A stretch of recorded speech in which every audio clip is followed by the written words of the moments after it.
ពេកពិបាកសា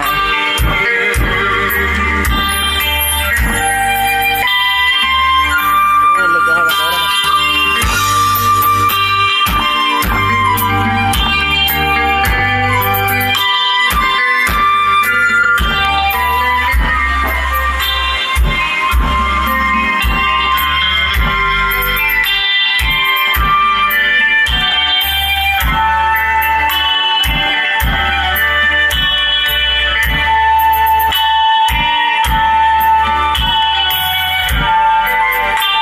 ខ្លាំងពេកបងប្អូនអើយពិបាកណាស់ពិបាកចាក់តែប៉ុណ្ណឹងបានហើយចាក់លេងនេះ